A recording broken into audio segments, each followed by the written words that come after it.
যার মা বাবা আছে তাকে বাসায় নিয়ে যাচ্ছে। আজকে ঈদ আমার মনে হইতে কোনো আনন্দ নাই, আমাদের কাছে কোনো ঈদ ভালো লাগতেছে না। বাবা সেজে পিতৃস্নেহ দিতে চেষ্টা করি, কিন্তু প্রকৃত বাবা তো আমি না।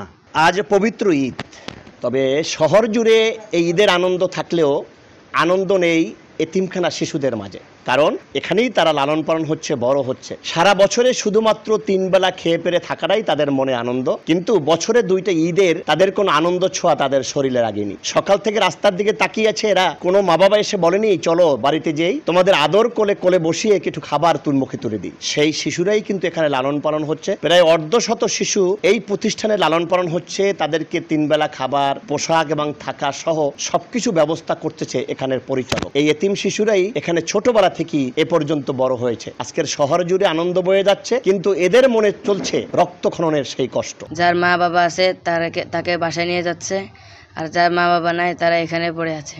আজকে ঈদ আমার মনে হইতে কোনো আনন্দ নাই, আমাদের কাছে কোনো ঈদ ভালো লাগতেছে না, কারণ আমাদের মা বাবা নাই। যাদের মা বাবা আছে তাদেরকে মা বাবা নিয়ে যাচ্ছে, আর আমাদেরকে নিচ্ছে না, কেউ আমাদেরকে ডাকছে না।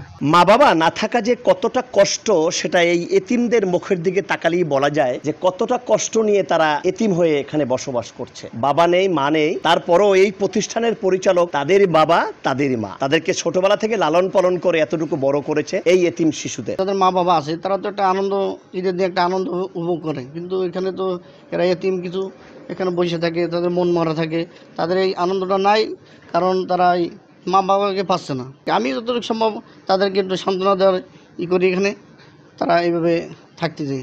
আমি এই প্রতিষ্ঠান পরিচালক, আমি ওদের বাবা, আমি ওদের মা, আমি ওদের তত্ত্বাবধায়ক হয়ে পরিচালনা করি।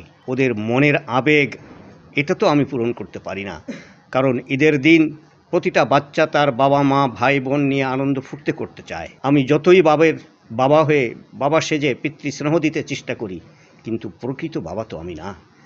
আজ ওরা ছোট বাচ্চা যেগুলি তারা বোঝে না, তারা কম বোঝে, তারপরেও বাবার অনুভূতি, বাবার স্নেহ এটা কিছুটা দিতে পারলেও মায়ের স্নেহ, মায়া, মমতা সেটা তো আমি পূরণ করার কেউ না। রাসূল বলেছে, এতিমদেরকে কেউ কষ্ট দিও না, তাদেরকে আঘাত করো না, পারলে ভালোবাসো, কারণ আমিও এতিম ছিলাম। এই প্রতিষ্ঠানে ছোটবেলা থেকে প্রায় 150 এতিম তারা বড় হয়েছে, লেখাপড়া করছে। বিত্তমানদের কাছে আহ্বান থাকবে, এই এতিমদের কষ্ট না দিয়ে তাদেরকে ভালোবাসা দিন, তাদের সহায়তায় এগিয়ে আসুন, তাহলেই এরা দুমুঠো খেয়ে পরে বেঁচে থাকতে পারবে, বেঁচে থাকবে এদেশের সমাজ এবং প্রতিপত্ত।